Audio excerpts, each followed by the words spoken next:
général, je commence, pour cette série-là, je commence avec un feutre acrylique. Et je pose derrière sur le mur toutes les toiles assemblées, vierges, et je remplis au feutre.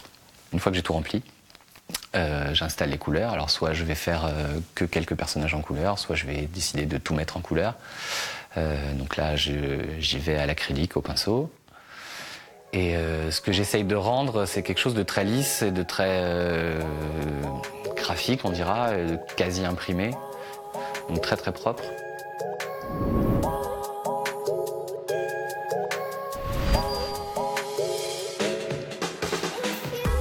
Yann Le Borgne vit et travaille à Ajaccio. Artiste plasticien, illustrateur et musicien, son travail foisonnant conjugue les disciplines qui s'entremêlent et se nourrissent les unes des autres. Dessin, peinture, animation d'images, sculpture, cet artiste boulimique aime remplir l'espace, l'animer, le colorer et se perdre dans cet univers vertigineux. Il aime maîtriser son geste, puis se laisser porter par l'improvisation et ressentir physiquement l'effort nécessaire à l'accomplissement d'un travail difficile, long et fastidieux.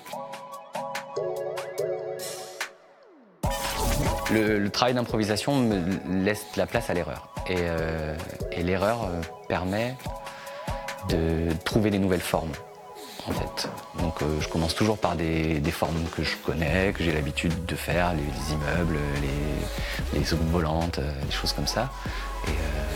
Et au fur et à mesure, je vais les dessiner d'une autre façon, parce que je les ai dessinés souvent. Donc je vais apprivoiser mon trait, je vais apprivoiser ma main. Et au bout d'un moment, je pense plus au personnage ou au truc, je pense plus qu'au trait et à la forme et au geste. Et ce qui est intéressant, c'est ça justement, c'est de se perdre là-dedans et d'accumuler et de remplir l'espace.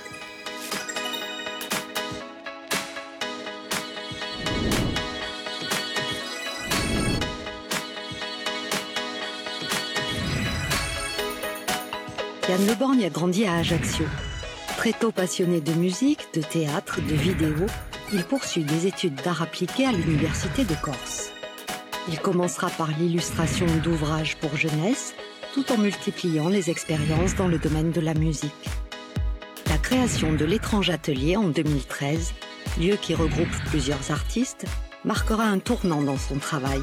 Il passe au grand format, à l'apprentissage de nouvelles techniques, porté par une énergie partagée et entretenue par les artistes qui l'entourent et avec lesquels il collabore aussi parfois.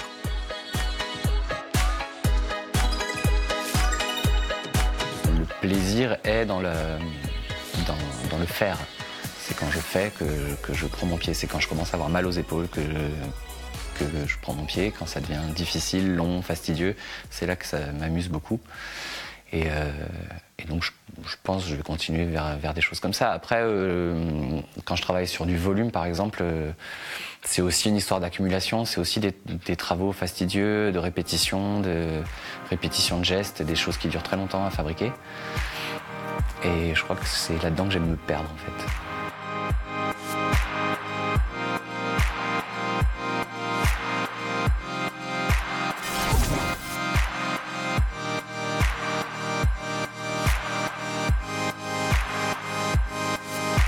Ce tableau fait partie d'une série qui est un peu un projet de vie.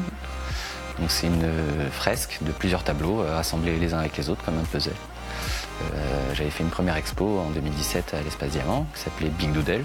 Le but étant d'accumuler des choses énormément, de remplir l'espace et de faire quelque chose de très grand dans la durée. Donc la première expo c'était une fresque qui faisait 9 mètres de long, dont ce tableau en fait partie. 9 mètres de long sur à peu près 2 mètres de haut. Et la dernière expo que j'ai faite sont des œuvres du même genre, mais en utilisant des exercices de style et en antidatant les œuvres. Donc c'est potentiellement ce que je pourrais faire plus tard. Et c'est des œuvres que je devrais rejoindre dans la fresque finale. Donc ça va donner quelque chose d'immense, inexposable, à part au Grand Palais, mais peut-être ça viendra.